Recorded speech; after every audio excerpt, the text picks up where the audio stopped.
Hey, how you doing? Bless.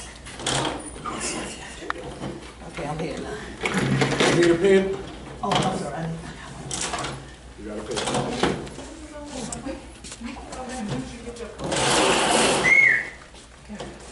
I'm not sitting aside. I'm sitting aside. I got this. Not the part, huh? I had a couple more. I did. Thank you.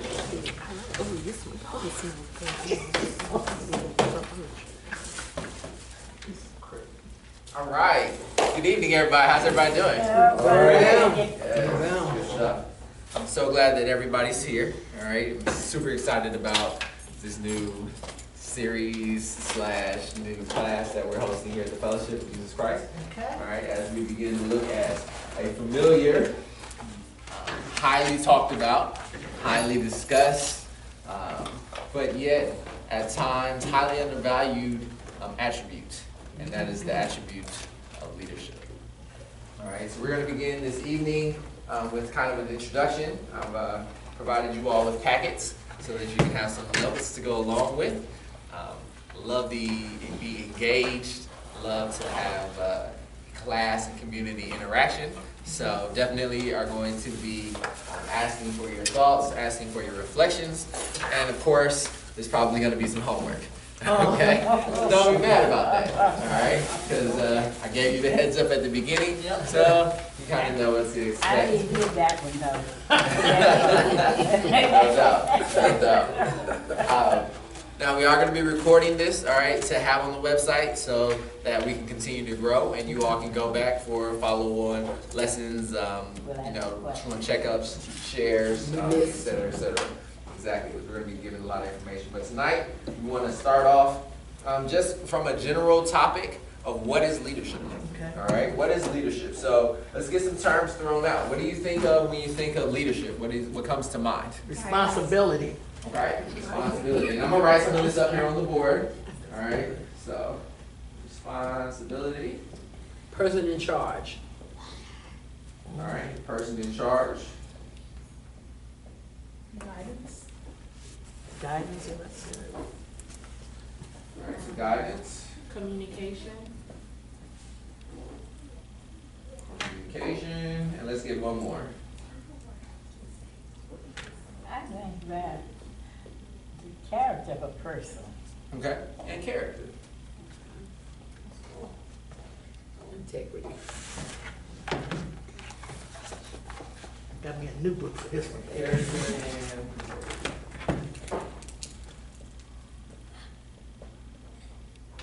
okay, so these are all great terms, all right, and all of these are definitely applicable to the question of what is leadership, right? A good leader is capable of demonstrating responsibility. Right.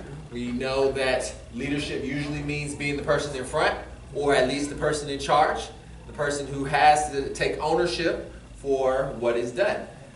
So therefore, we assume that a good leader is going to be the one to take responsibility. And the reason I say assume is because I'm sure we've all either seen or heard of or been a part of instances where the leader did not take responsibility. Right. Right? They were excited, oh yes, I'm the one in charge, Yes. but as soon as things didn't go the way you wanted to, oh no, it was that fault. Yep. All right, oh no, it was the person who was here before me. Oh no, this, et cetera, et cetera. So responsibility seems to be inherent in good leadership. All right, we talked about being the person in charge with kind of that idea of responsibility. Leadership provides guidance. And guidance is very important. We're going to discuss this more in detail as we continue through this, but guidance kind of sets the tone, right, for what good leadership looks like. If I'm in charge, if I'm taking responsibility, I'm not only taking responsibility for where I currently am, either personally or as an organization, but I'm also providing guidance for where I want to go. Okay. What do the next steps look like? Right. Where should we be attempting to go? What are the things we're going to focus our resources on? All of those things can be covered under the idea of guidance. Now, guidance doesn't matter if the only person who knows is me, Okay. right? Okay. So it kind of goes hand in hand that the next one that you all listed, communication, is important. Yeah. Good communication involves this idea of taking what I know as the leader, or what you know as the leader, and what you envision, and saying, this is how it's going to happen. Let's share together where we're going. Let's communicate together with how we're going to get there. And so communication becomes important as a part of leadership. Finally, you all, is the character and integrity. And I think you couldn't have picked a better one to end our list with, right? Why does it matter whether or not your leader has character or integrity? Yes. Somebody give me an example of somebody you think of offhand who is a leader but does not display character and integrity. Jim Jones. No, Highest office in the United States. Okay. Okay? Good one. So what comes to my mind is Germany during World War II. Yes. Right? Yeah, Where we had a leader, right? Anybody remember what his name was? Yeah. Yep. That's right, Hitler. Right? And Hitler Wow. was a leader because there were people who followed him, right? He displayed guidance. He told people, hey, you're going to accomplish this. We're going to make Germany great. And so they went after that. But it cost 6 million Jews their lives and plunged an entire world into war. We don't have And to, so, excuse me, man, we don't have to go back to Hitler. We can go to Putin. I think he falls into that category too. okay, so definitely there is the potential for people who've come in that same model and come in that same vein.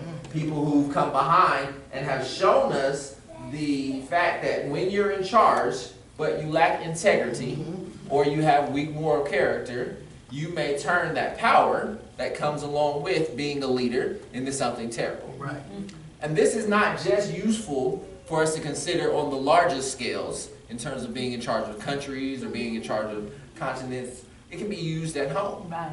right? Because we're all leaders to some degree. First off, I guess I shouldn't assume that. Who believes that they're a leader? Okay, good. All right, so it's important that you all raise your hand because you understand the first principle of leadership is that you are all each a leader. That none of us has the ability to say, oh man, I'm so glad that's not me. No, each and every one of us is a leader. And whether we lead ourselves, whether we lead our homes, whether we're a leader on our job, whether we're a leader at our church, whether we're a leader in politics, nonprofit organizations, Fortune 500 CEO company levels, we are all leaders. And so it is important that we're all leaders who lead with integrity and who have strong moral character. The saying is that absolute power corrupts absolutely. Absolutely. And so only by having strong character, strong integrity, and as we'll discuss as we look at some of our examples later, a strong relationship with God, can you really begin to set yourself apart as a leader who can lead at the highest levels with what God allows you in terms of abilities and talent. They gotta make sense for everybody. Okay? All right, so good stuff. Good stuff. I think we're off to a good start here. So let's look at some additional examples, all right? So we're going to our notepad here. Let's see what some of the other people say about leadership, all right? Now, in the Army, we say leadership is purpose, direction, and motivation. Purpose, direction, and motivation. And this is right along the Army vein of keep it simple. All right? So we just use 3 words. Purpose, direction, and motivation. Making it more simple, John Maxwell, who's a famous leadership guru, some consider him to be the top leadership guru, says that leadership is influence. Leadership is influence.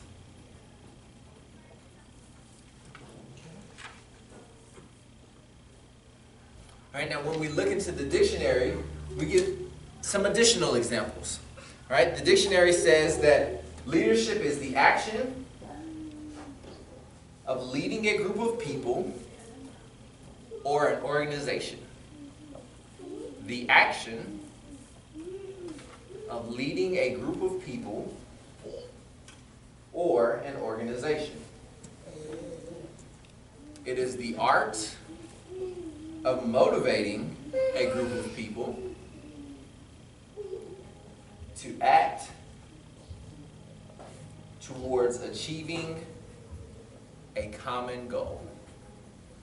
The art of motivating a group of people to act towards achieving a common goal.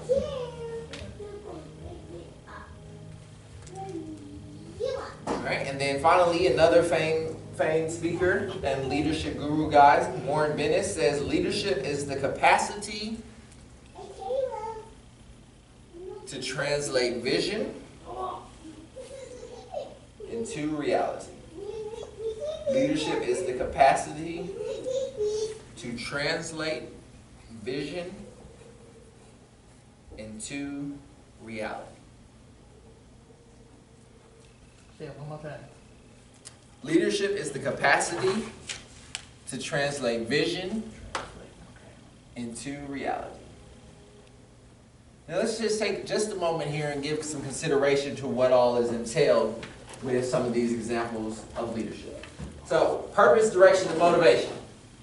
What does that sound like to you all? Where you going? How you gonna get there? And why? I don't know. And if y'all kept up on a why. Purpose being the why. Okay, so purpose answers this question of why, right? And how many people feel it's important to tell the people you're leading why you're doing something? I do. Right? Most people think that it's important. Most of us inherently want to know why. Why am I doing this? Kids at a little age, mommy, why? Right. Why do I have to go to bed, mommy? Right. And I offer to them, well, of course you have to go to bed so that you can get up and be strong. Well, why, mommy? Why do I need to be strong? Right. And why never seem to end. All right. Well, as we grow up, we tend to just accept it, but nonetheless, why always remains the question. How am I going to get there is answered by my direction. My purpose is my why. How is answered by my direction. But don't just tell me to go alone, right? I need some motivation. Right. I need something that gives me a reason. Something that gives me something to hold on to. Why is that important? Why would having something to hold on to be important? It helps you to go the distance. I was just gonna say, help you stay the course. You know. Okay, exactly. To help you to stay the course, to help you to go the distance. Because it's going to be hard. Right? And I think inherent in the definition here is this idea that leadership can be hard. And that it entails keeping the people who you're leading involved in the process. And so I must motivate them. So let's look at what else. Leadership is influence. What does it mean to influence somebody?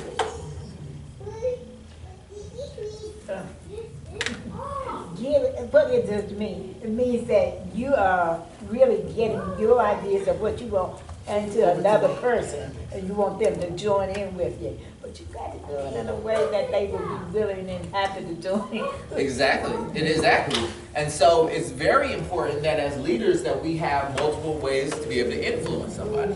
That we have multiple ways of connecting. Would you be willing to say that connecting is important in influencing? Absolutely. Yeah. Right? The more connected you are, the better influence you can have. The more connected you are, the better influence you can have, the better relationship. So now we begin to see that leadership is relational, right? So it will be hard, right? But it's relational. This idea that I don't have to go about it alone. This is going to be important as we continue in our study. All right, the dictionary says it's the action of leading a group of people or an organization and the art of motivating a group of people to act towards achieving a common goal. So this word action shows up. And this is Pastor's favorite way of saying and spelling love, right? Action, A-C-C-I-O-N. And here we see it again in this idea that I have to do. So can I be a leader who sits down? Not a good one, not as effective. Not as effective. Right. Can I be, we often say in the Army, you can't lead from the rear. Right? You have to be out front. You have to be working with your people. They may even find themselves motivated by you being there beside them. Right? Helping to get the job done. Yeah. So there's some action, there's some work of leading a group of people or organization, but then it says it's the art of motivating a group of people to act. Now, why would it need to be an art? Why not the science? Is there a difference between art and science? Yeah. Okay. So why would he use the art here in the definition? Because I think it takes some creativity and being able to relate to the people. So I think it takes some creativity in motivating people, finding out what kinds of things encourage them or build them up or give them a desire, or that's artistic, that's creativity, as opposed to the science of this is the way everybody is because everybody is different. Right? Exactly. And that's beautiful. So let me illustrate this. Let me illustrate this idea, right? The science.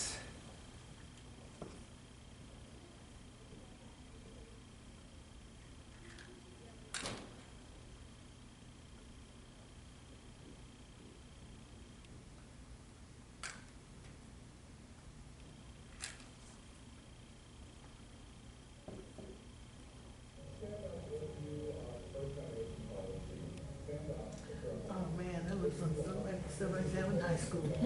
That board, was it calculus or something? Okay, so what's this look like? Something real smart, right? A scientific function. There you go, there you go. Potentially, right? L for leader, all right, plus the worker. Effort minus the worker times time.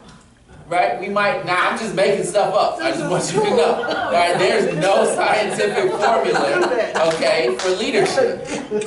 But my point is, I know I had y'all good, right? I'll be like, I can't be a leader. This is too much. Okay? My point is, there is no scientific formula. Okay? I can draw more lines and more circles and make more charts, but that won't tell you how to step into this position and become effective. And it won't tell you how to step into this position and become more effective. And there is, as the example was given by Elder, this idea of creativity. And when we consider how we tailor this to being relational, every relationship you have is different. Right? The relationship between a mother and a child is different from the relationship between two friends. The relationship between a boss and a coworker is different between two lovers. Go ahead. I could be wrong, but I think the argument too sometimes is having a good, say you're doing it in love and not trying to boast or bully somebody into doing it. I think a good leader will sort of have it, effective kind of voice where they can do it. Person can see that they love to do what they're doing and want to follow them instead of, oh, you got to do this because I said so. Right. They have a good approach. Right. Exactly. That makes sense. Well, it does, and the approach is important because ultimately, sometimes I may need to be a little bit more firm. And depending on the nature of my relationship, we'll talk about how I approach you. So if I need you to go ahead and do something to certain people, you might be like, hey, listen, so this is the task that we need to get accomplished today. Let's go ahead and lay this out and get it done. But for other people, you may need to be like, hey, listen, we're going to do this first, and then we're going to go here. You're going to report back to me when that's done, and then we're going to go here. The relationship that I have is going to allow me to know how I should approach and how I'm going to influence and how I'm going to provide what purpose and what direction and how much motivation. Does that make sense? Yeah. So it has to be an art because there's no one science formula that fits all leadership situations. Right. And then when we consider the second half of the definition, that it's motivating a group of people to act towards achieving a common goal. See, at the end of the day, good leadership achieves a common goal. We're all on the same page. We're all tracking where we're going. And that kind of goes right back to the very first question that a leader must be able to answer. What's our purpose? What's the why? Where are we going? All right, finishing up here, considering these definitions of Lloyd's leadership, Warren Bennett's leadership is the capacity to translate vision into reality. Vision into reality. Taking what's only in my mind, taking what's only something that I've considered, maybe never even spoken of, and now being able to articulate that in such a way as to capture the imagination of those with whom I'm working, and then generate enthusiasm to move towards what we have to accomplish. To be able to provide the answers in order to overcome obstacles, or at least find the resources necessary in order to ensure that we get where we're trying to get to. It's this idea of taking what's here and turning it into what's here. Seeable and touchable. That's leadership, ultimately, at the end of the day.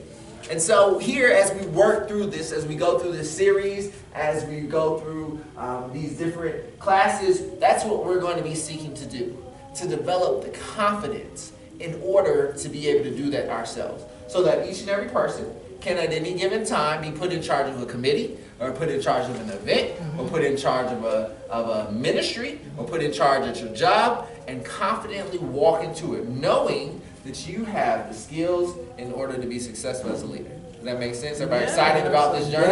Yes. Let's go. All right, so take a minute and go ahead and write in how you define leadership. All right, so you're gonna give everybody about 60 seconds or so. Take a minute and just write in some notes on how you would define leadership, what your thoughts are about it. Just real brief, nothing too crazy, nothing too deep.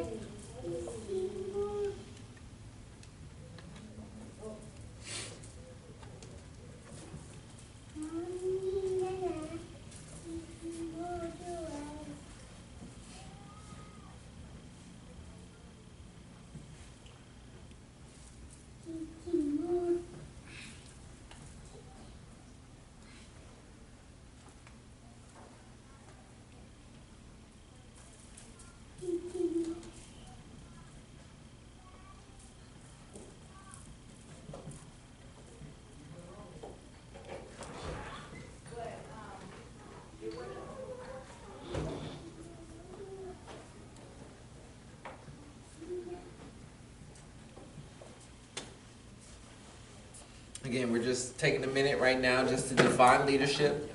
Got a couple of blanks there. You don't have to fill in all 4 blanks. But just taking a moment to put in how you would define leadership.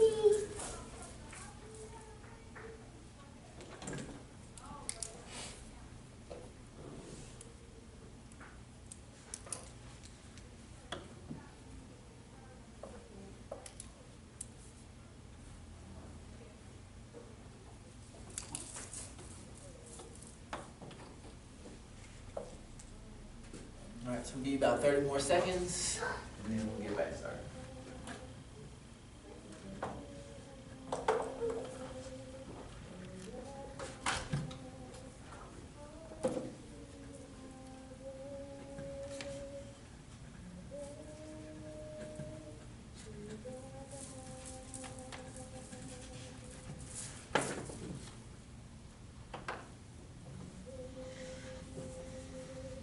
All right, so still excited? Everybody still good? Yes. Okay, all right. So now we're gonna look at some biblical examples, okay? Because as much as I like the Army's view and John Maxwell's view, I just truly believe in taking it from the source. All right, so we're just gonna go and look at here some biblical examples, and we pulled 3 people. I could have pulled a bunch of people. Right? The Bible's full of great leadership examples. All right, but we just pulled 3 people, and we're just gonna hit on a couple of different aspects that I think hit pretty well in terms of what is this idea of leadership and how we can model it ourselves. All right, so we're starting here with Moses. All right, now it kind of makes sense that we would pick Moses. All right, Moses led an entire nation. And not only did Moses lead an entire nation, but he led an entire nation out of slavery. Come on. Sometimes I consider just the magnitude of what that looked like. To take people who were used to being whipped and in bondage and lead them into basically freedom, right? And then to instill laws and rules and government, right? And then to prepare them to go into the promised land, to basically turn slaves into warriors. It must have been truly an undertaking, a task. You can imagine the weight of the responsibility that was on Moses' shoulders. And so, consequently, Moses stands as a really good example of some leadership and what it might look like. So, one of the principles of leadership that I think we can take out of Moses comes from Exodus chapter 18, verses 17 through 24. Exodus chapter 18, verses 17 through 24.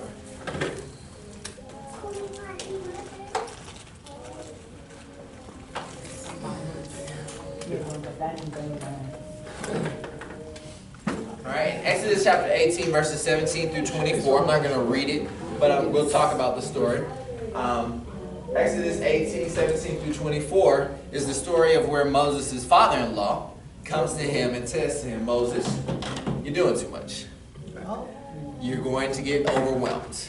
Alright? You already are overwhelmed. So as Moses was attempting to handle all the different responsibilities of maintaining the 12 tribes, of ensuring everybody got fed properly, of taking care of all the miracles that needed to be done, of also hearing from God, of also making sure the sacrifices were done, and of also putting down all the disputes that arose, of being judge and jury and that necessary executioner, of making sure all the food was distributed to everybody who needed it, of making sure everything that needed to be handled was handled. That's right. Moses got tired. Okay. I don't blame Moses for getting tired. Goodness gracious. I don't blame Moses for getting tired. I think all of us would have gotten tired. Yes. And so his father-in-law comes to him and he says, Moses, you're doing too much. Does anybody have that scripture? Can we get somebody to read that? You got it? Go ahead. Okay, so Exodus 18, 17 to 24. And Moses, These are the loud oh, pieces. and Moses' father-in-law said unto him, the thing that thou doest is not good. Thou wilt surely wear away both thou and this people that is with thee. For this thing is too heavy for thee. Thou art not able to perform it thyself alone. Hearken now unto my voice. I will give thee counsel, and God shall be with thee. Be thou for the people of Godward, that thou mayest bring the causes unto God. And thou shalt teach them ordinances and laws, and shalt shew them the way wherein they must walk, and the work that they must do. Okay. Moreover, thou shalt provide out all of the people able men, such as fear God, men of truth, hating covetousness, and place such over them to be rulers of thousands and rulers of hundreds, rulers of 50s and rulers of 10s. And let them judge the people at all seasons, and it shall be that every great matter they shall bring unto thee, but every small matter they shall judge.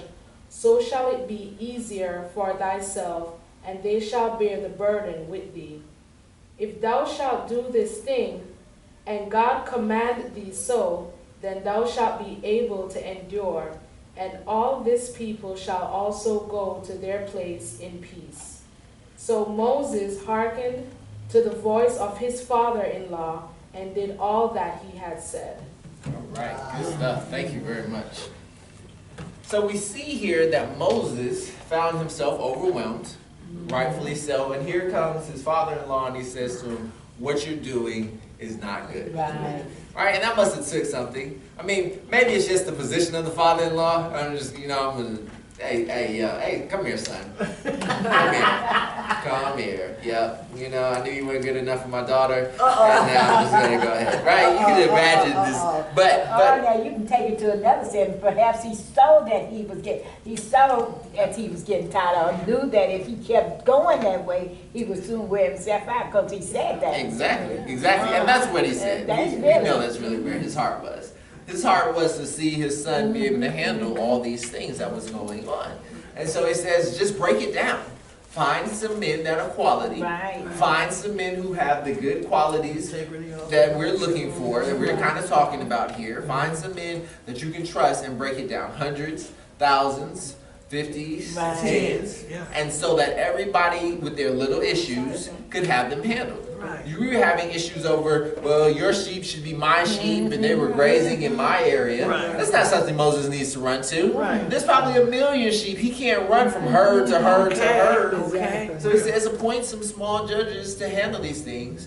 Whatever are the small issues, they can handle it, and whatever are the great issues, you can handle it. And Moses, the Bible says, and I think this is just really where we learn some truth about good leadership. It says Moses hearkened unto what his father said and did it. And so what does that tell us about leadership? It it tells us that Humble too, though. we have to be humble, right? Here was Moses, the leader of millions, an entire tribe. He could have easily said, I've spoken to God. Yes. I've been Okay. face to face with Right, God. right. Have you seen my face lately? It glows. Right? But Yes. he hearkened unto what his father-in-law was saying. He was humble. He did not allow himself to get too big-headed. And then he recognized Right. the truth in the advice that was being given to him. Right.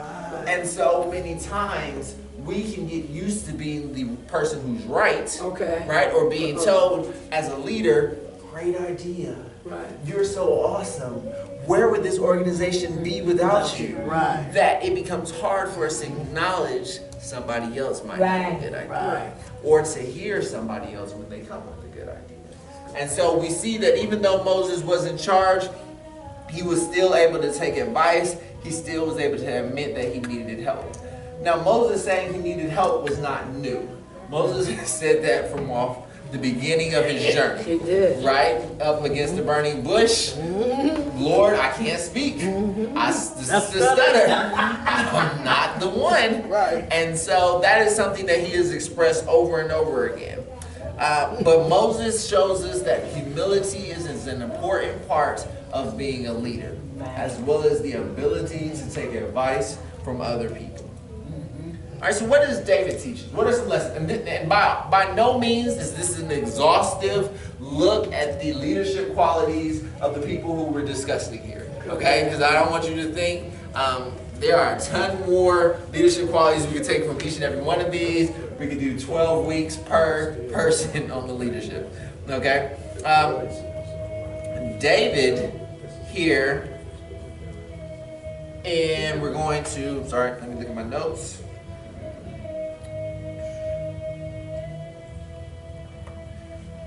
David showed two things, all right, that I want to talk about as a leader. First, David showed bravery. All right, courage. Who thinks courage is important as a leader? Right? It's probably pretty important, okay? It's even the more so because how can you be a leader when you don't have followers?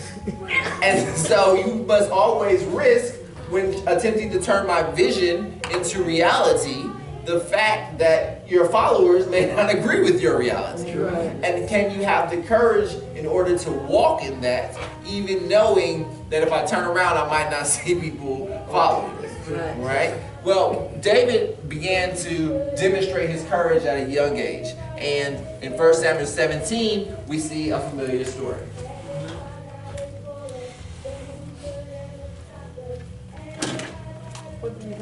First Samuel.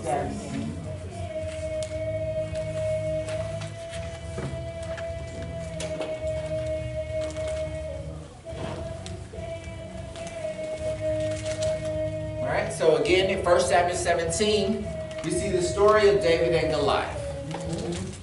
All right, and we know that David was a young man who was told he was too young to go to war. And that he had to stay back with the sheep while all his brothers went off to fight the Philistines. That's right. And then David, on a trip to bring some food to his brothers, runs into camp and hears the challenge from Goliath. The challenge that told the Israelites that they were dogs and the God whom they served was a coward, and they just took it. Now you can begin to see the leadership in David, right? Good leaders can't just sit there and take it, right? You are offending my God, whom I serve. Right. You are offending my people, who I'm a part of, Okay. my tribe, my very being. And so rose up a leader in the vacuum. Now, was there a king at that time? Yeah. Yes, there was. And you would have thought that the king would have stepped up. And so we know, even here, as just kind of an ancillary off to the side, that leadership arises in a vacuum. Put a bunch of people around, standing around, asking what to do. Your leader will tell them what to do. Well, here arose David, who says, even though I'm young, even though I'm small, the God whom I serve is more powerful than them all. And so David goes for it. We know the story. He tells King Saul, I'm going to go out there. King Saul's like, you can wear my armor. David's like, no, that doesn't work for me. This is what I know. So we know good leaders stick to their strengths, right? He goes and he gets his rocks. He circles the stones. He throws it, and down goes Goliath. So David displayed great courage, great bravery. But David was also patient. David was a young teenager, probably the Bible says 16 or 17, when Samuel came and anointed him with oil to be king. It would be 20 years before David would become king. So 17 when he was anointed, 37 when he became king. 20 years of waiting for his opportunity. What kind of patience does it take to be able to do that? What kind of patience does it take to be able to day after day see the vision, but not have it in front of you? It'd be like Job, we gotta have some serious patience. Yes, some serious patience. Yes. We learned from David that patience is a part of good leadership. So many times, the Bible says, at least 3 occasions, he had the opportunity to kill Saul. He found Saul in the cave, sleep, and his guys were like, hey, let's take him out. Right. Let's just go ahead and do this right quick. You can be the rightful king. You're anointed. Right. It was not like David was not anointed. That's right. He was called to be king. Right. Having the patience to wait until your time, though, spoke to the kind of leader he had the potential That's to be. good. That's good. And so for each of us, do we have the patience to wait for our time? Do we have the patience to endure as the second in command, being faithful to the first in command, even though you know you're called to be the first in command? Can you have the patience to be what you are until time for God to take you to where you're going to be? Those are important when we're considering leadership and lessons that we can learn from David. The first chapter of Mark gives us a bunch of lessons on Jesus as a leader. All right, Jesus as a leader, we can learn a bunch of lessons from the first chapter of Mark.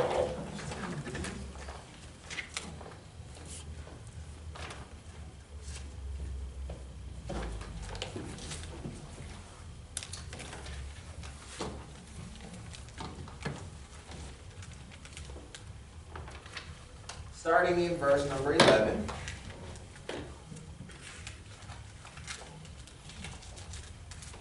Can we get a reader from Mark 1 and 11? And we're going to see 5 quick lessons from Jesus as a leader. Okay. Mark 1 start, okay. Mark 1 and 11. Gotcha. Okay. And there came a voice from heaven saying, Thou art my beloved Son, in whom I am well pleased. And immediately the Spirit driveth him into the wilderness. And he was there in the wilderness 40 days, tempted of Satan, and was with the wild beasts, and the angels ministered unto him. Okay, that was 1 and 11. Oh, that was 2:13. Oh, I kept, That I'm was sorry. 11. Oh, It's it got okay. good. I'm It's sorry. okay. Oh, I'm It's okay. so sorry. Hey, we read the word. We gonna be going. Yes, indeed. That's good. That's okay. We gonna cover 2 principles right off the Okay, rip. I'm a hush. I'm a We're gonna hush. cover 2 principles. I'm sorry. You That was can it, though, go ahead right? and have a seat. Yes, ma'am. So, Mark 1 and 11. All right, the heavens open, and here comes the dove, and alights upon, and the voice from heaven saying, "This is my Son, in whom I'm well pleased." Teaches us that Jesus was not self-promoting. Jesus was not self-promoting. So, from a leadership perspective, we can be tempted to glorify ourselves. Makes sense. I'm in charge. I have to tell people I'm in charge. I'm the one making the final decisions. It ought to be clear who's running the show. These are tendencies that we can see from a lot of leaders. They make it clear, my name's on the marquee, I'm where the buck stops. But here we see Jesus allowing God to promote him.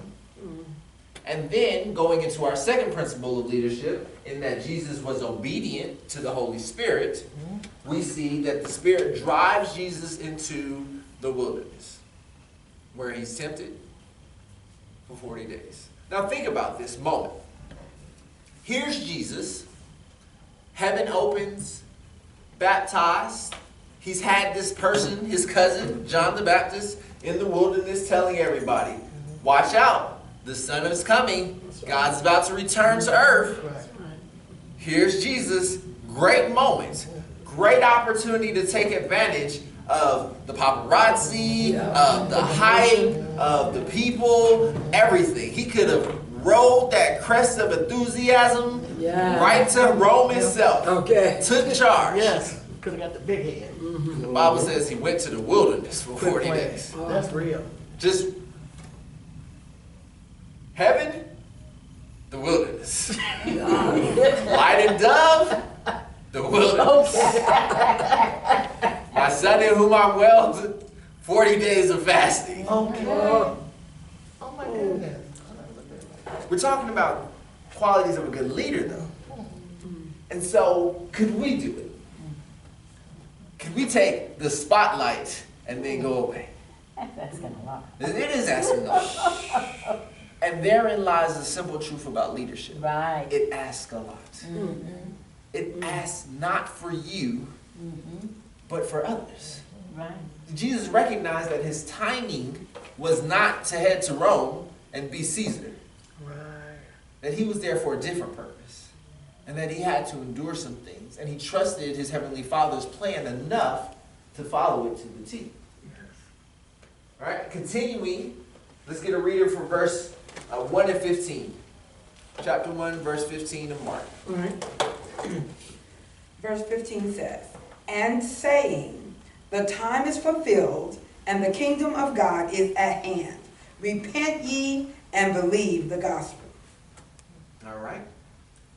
So this is Jesus. He's come out the wilderness. He's now beginning to tell people his mission statement, his why, to provide purpose.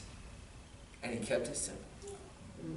So many times we attempt to make long and convoluted the ways of our vision. Oh my gosh. Now, I'm not talking about how I execute my vision.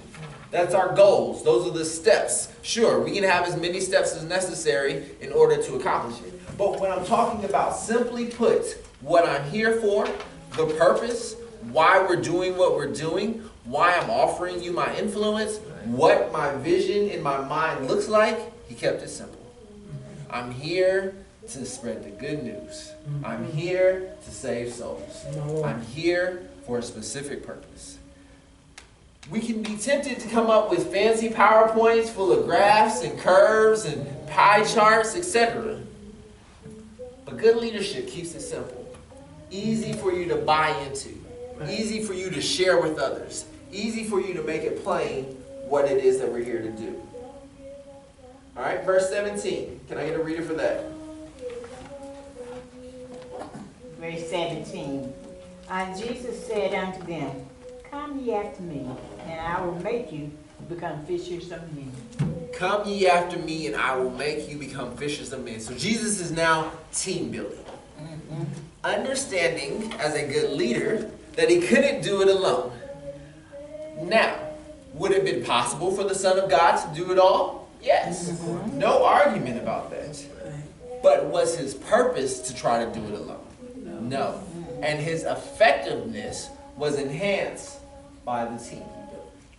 So Jesus understood with long-term vision that if his goal was to change the world, he probably needed to use the world in order to make that change. That's good. And so he began to build his team. And so we have to consider that ourselves as good leaders. What kind of team are we building? Who are the people who we surround ourselves with? Now, I just tend to believe that Jesus picked his team based on the guidance of the Holy Spirit. And so, as we consider our vision, we can do the same. The Bible spends a lot of time talking about David's mighty men. This was his team. These were the people he came upon. Now, for most people, wouldn't have considered David's mighty men to be his number one choice. Right? These were renegades. These were roughnecks. These were guys who were like him, outcasts, right? But they went with David and they accomplished great things. Exactly. Enough to get their own chapters listed in there amongst the Bible. And so, consequently, the people who we choose may not look like anybody's #1 draft choice. Okay. But for the vision God has given you and the leadership role he's placed you in, you need a team in order to be successful. Final lesson from Jesus, verse 19 in chapter 1 of Mark. Verse 19, chapter 1 of Mark. If I can get one more reading. When he had gone a little farther, he saw James, son of Zebedee, and his brother John in a boat, preparing their nets. Okay, can you keep reading? Was that just, that was 1 and 19? Yes. Okay, go ahead and read 20. Without delay, he called them, and they left their father Zebedee in the boat with the hired men and followed him. Okay. So the last principle for Jesus from leadership, Jesus was relational. Jesus was relational. The people who Jesus picked to be on his team came from different walks of life. James and his brother were fishermen. Matthew was a tax collector. He had various other backgrounds that people came from. The only way he was able to make all that work is that he spent time getting to know them. That he spent time building relationships. That he spent time helping them build relationships. That he understood there were going to be friction points. And there were going to be frustrating times. And there was going to be, there's a story in the Bible that tells us that the mothers come to Jesus, right? And they say, when you go to heaven, I want our sons to be on the left and the right hand side, right? The mother's sliding in there. Hey, Jesus. Not even me, but my boys. Okay. I'm just saying. Right. You can imagine the conversation, right? Yes. Nothing bad. Just some moms looking out. Right. So Jesus tells them, your boys don't want this cup. They don't want to drink that They cup. really don't. But what's not talked about is how the rest of the disciples felt. How did that conversation go down later around the campfire? Right? Because we know Jesus at the end of the days, not every day, but quite a few of them, goes off to the wilderness. Right? Maybe the disciples are on the boat going over to the other side, rowing their way across. In the middle of the boat, Peter just throws down his paddle.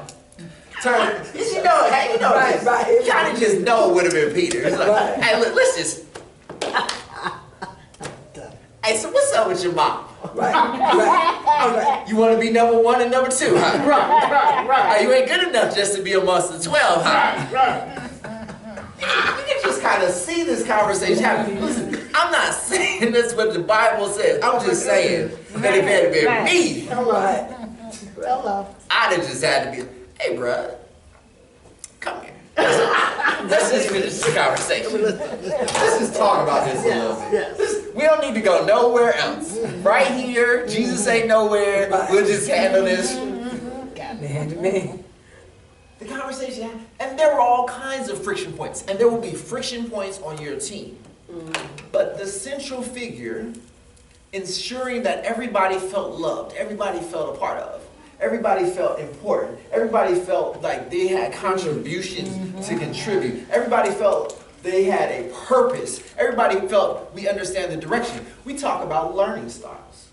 We talk about some people learn visually, some people learn auditorily, some people need to put their hands on it. Guaranteed Jesus' disciples learned differently. So he had to know them well enough in order to make sure that some needed to see it done. Right. That some just needed to hear it done. Some needed to be a part of it. Yes. And if you're looking at Jesus' leadership style, that's what he does. Yeah. He tells stories so that you can visualize it, right? Or you can hear it. Right. He says, go out and do, and he sends the 70 out 2 by 2, right? He wrote it down. They saw him do the miracles themselves. Right. He was relational. He knew what his team needed. He knew what the people he served needed. And so as a good leader, we can learn from Jesus that we need to be relational. Well, here we now have you. What are some leadership traits that you can have and to model? All right, so that's a personal question. Take a minute. Just write down like a couple thoughts that you might have right now. We've talked about some biblical examples. All right, we've talked about some other examples. So maybe you're thinking to yourself, oh, this would be a strength. This is an area that I can put down as something that's a leadership point, or this is something that I would like to have.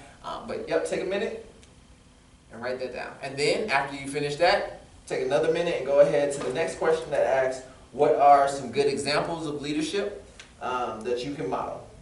And these are actually like people, like, so if you know somebody, whether it's like your pastor or whether it's like a famous person in history or, you know, somebody even now who you might model, just take a minute and write that down as well. So I'll give you 2 minutes.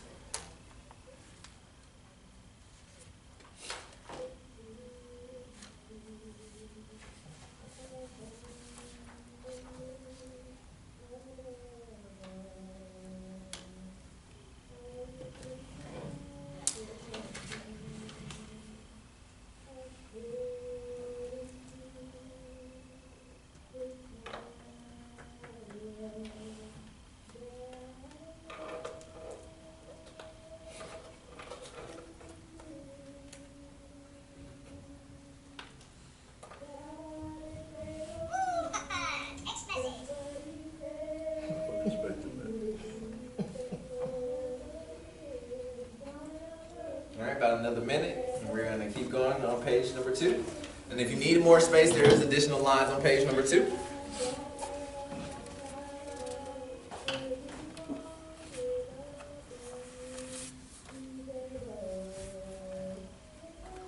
And don't worry, we're not going to go through all 3 pages tonight. I'm just going to work our way on through page number 2, and we'll leave you all a little homework. And then page number 3 will set the stage for where we're going next time.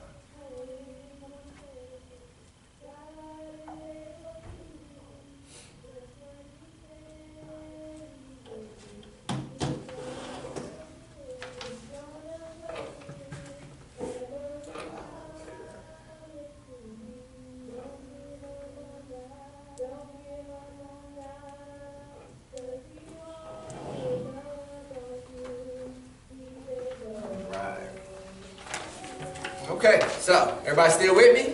Yeah. All right, here we go. We're excited, we're pumped. I guess I could have cleaned off the board while I was looking. Let's figure it out. All right, so let's start with a statement that I believe holds a lot of truth. All right? Every leader has strengths and weaknesses. Yes. Truth. Yes. All right, every leader has strengths and weaknesses. Do you know yours? The reason I believe this is important is because your strengths are obviously a good thing to know about. Right. Maybe I'm really good at administration. I just have an organized mind. It bothers me that your papers are just like a little bit off. It's just bothering me. I just want to come over here, I want to straighten this up, and then I want to color code your markers and have everything at 2 degrees. And What is that? I got OCD. this is bothering me. It's bothering me that it's not. Just see that off the edge? I gotta fix it. Fix it. Yes. Gotcha. Sorry to anybody who that bothers. My point though is that we all have our gifts. We all have our strengths. We all have that thing that helps us. And you may have multiple strengths. You may be really good with, like I said, administration. You may really have clear vision. You may be able to articulate very well. Right? But consequently, we also all have weaknesses. Right. And nobody has all the strengths. So while I might like things dress right dress, I might also not be able to move from this until it's perfect. And then as soon as the breeze comes, I got to come back to it. Right. And so it prohibits me from moving on to other tasks. It prohibits me from being able to finish. Or a classic one, maybe I'm good at procrastination. Okay. That's not good at procrastination, right? But maybe I'm a big procrastinator. Oh man, the last minute, whew, that ain't even late enough. I still got 30 seconds. I still got 15 seconds. I'm on stage writing out the last of my speech right now. Oh, my goodness. Now, go ahead, keep that intro going. A few more seconds. I just need to write this last little bit. Sweating bullets. Whatever your strength may be, or whatever your weakness may be, neither one of them can help or hurt you if you don't know them.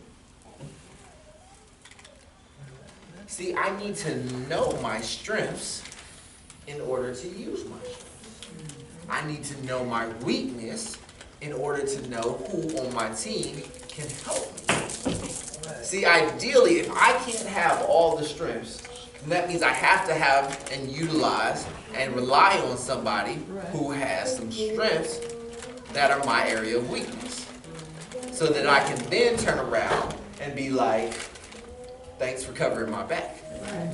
Where I'm not good, you are good, so I'll have you in charge of helping out with this area. So how Go ahead. how would we know what our strength is? Well, we're going to get to that. Okay. We're going to get to that. Yes, indeed.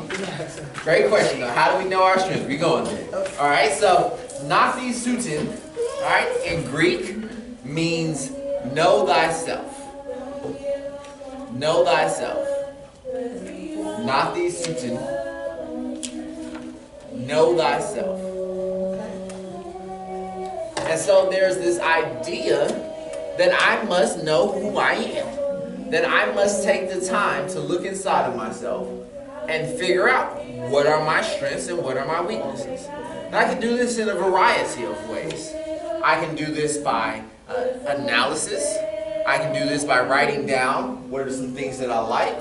I can do this by considering what people have said about me in the past in terms of, hey, this is where I see you're gifted. Hey, this is something that's your strength. But none of that matters if I don't do the second part. To thine own self be true. To thine own self be true. William Shakespeare said this. And the reason this is important is because a lot of times when I begin to consider my strengths and weaknesses, I will then consider, I'll start off something like this. What do I like to do? I like to read books. That's not true. But we won't say that's not true. We'll say, a good leader reads books, so I must like reading books. Oh my goodness.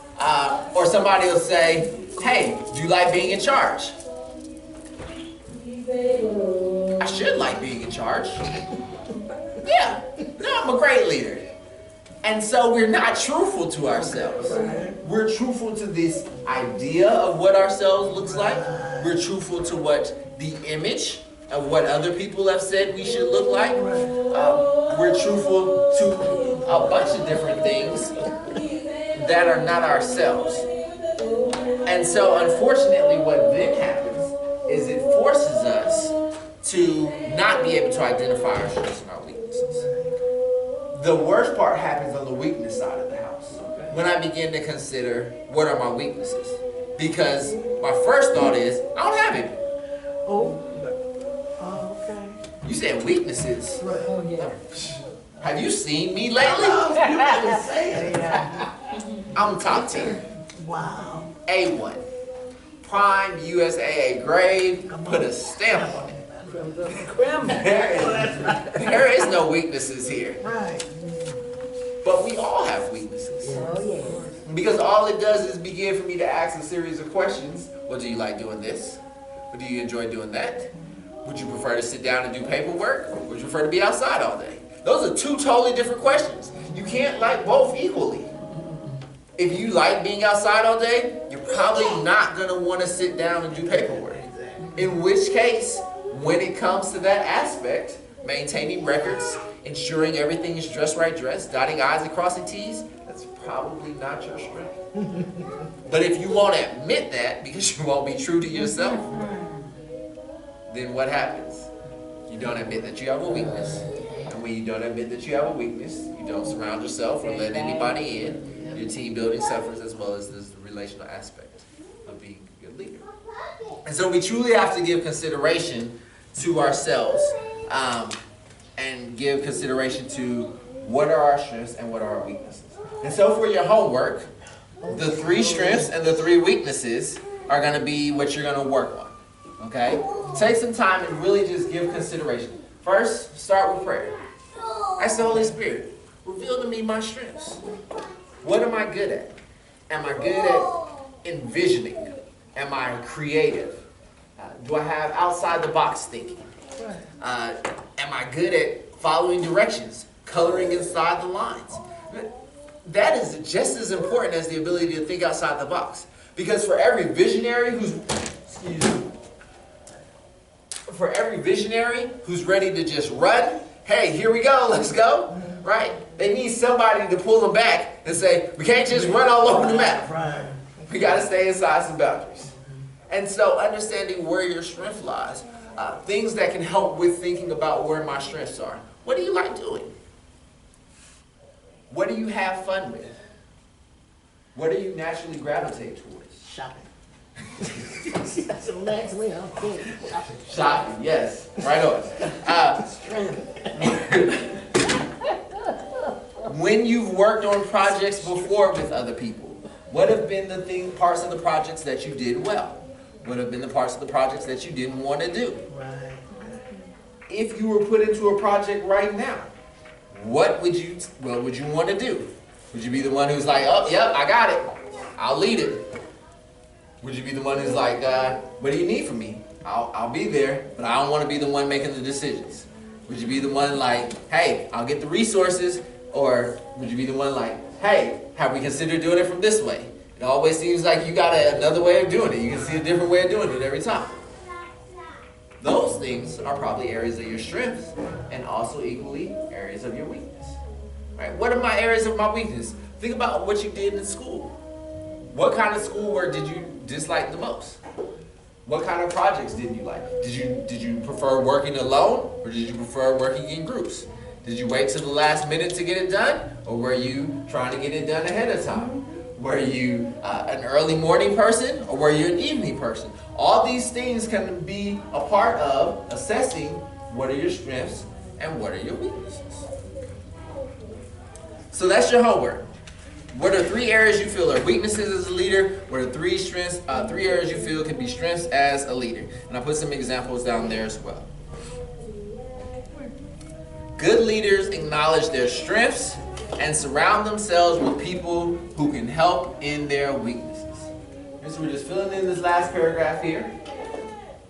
Good leaders acknowledge their strengths and surround themselves with people who can help in their weaknesses. Leadership is for you and the organization or the people whom you lead. Leadership is for you and the organization or the people whom you lead. Leadership is a perishable skill. Leadership is a perishable skill that you can always be improving upon. This can be done by books, videos, conferences, and immersing yourself in techniques from other leaders. This can be done by books, videos, conferences, and immersing yourselves in techniques from other leaders. Leadership is always self-development.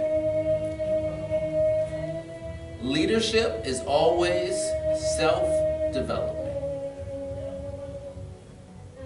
Becoming a great leader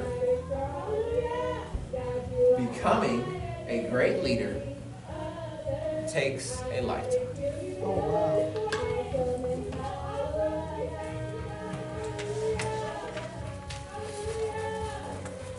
So from start to finish, good leaders acknowledge their strengths and surround themselves with people who can help them in their weaknesses. We kind of talked about this quite a bit. When you're building your team, look for people who compliment you. Not just for people who will say you're the greatest thing in the world. Right. Because let me just be honest, you're not. But don't feel bad, I'm not either. Right. So that makes it all good. Right. All right? Every single one of us has our strengths and our weaknesses. And acknowledging that and then seek out people who can help us is what we have to do.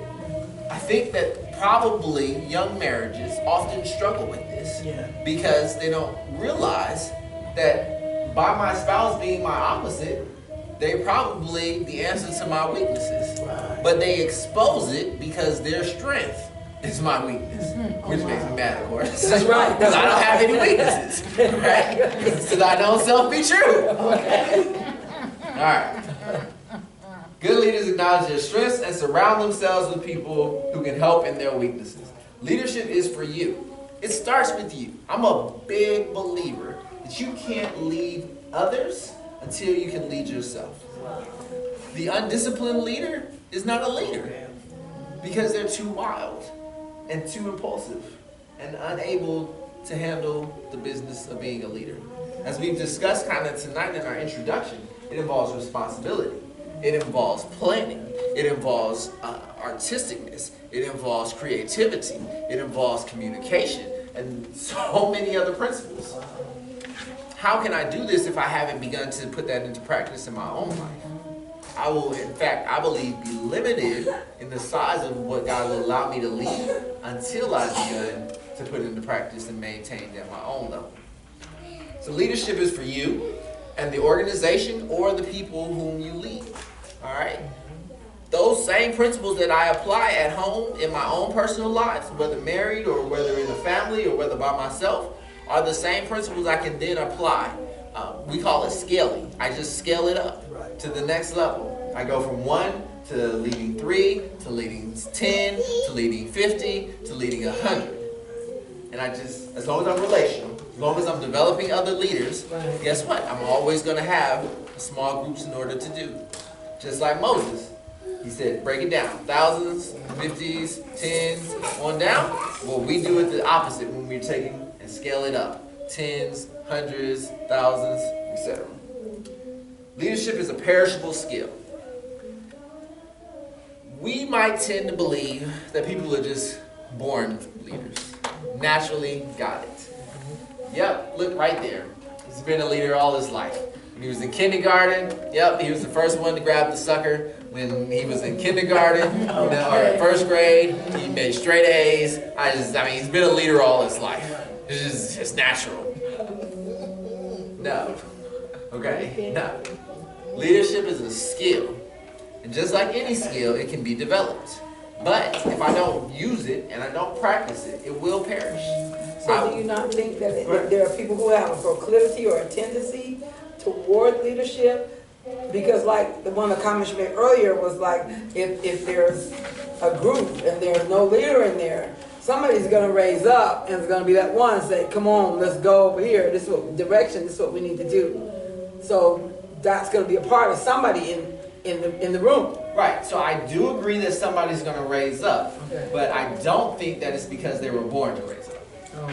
See, I tend to believe that you will have risen up, you will have risen up time and time before, and so it's not new to you. So I choose, if I'm leading, if I'm intentional about developing this skill, if I'm intentional about wanting to be a leader, I'm not wanting to be a follower. Because you choose whether you're going to be a follower or be a leader. At some point, I think every single one of us has had the thought, I could do that better. At some point, we probably all had that thought. If I was in charge, it wouldn't be this way. I would do this. But who acts on that? And I don't think that's a natural, I was born to do that thing. I think it's just a choice. And maybe I'm not comfortable enough, but am I willing to get uncomfortable, learn some things so that I can now be the boss? Kind of like if I know that I need a master's degree in order to get promoted, but I don't have a bachelor's, do I sit there and say, oh, I'm just going to stay here?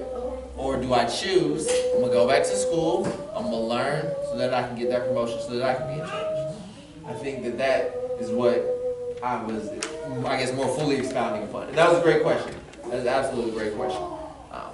But I believe leadership's a perishable skill. And if I choose not to exercise that, if I choose not to take leadership roles, if I choose not to seek to grow, I'm just gonna follow. I'll sit there in that group, be like, oh, I should say something. I should really say something. Oh, they said it. Right. All right, where we going? Follow the way. Right. All right. Wow. Wow, that's cool. You can always be improved with a plan. This can be done by books. All right, and I had you write that word down because people are getting away from books. All right, but books are real. All right, you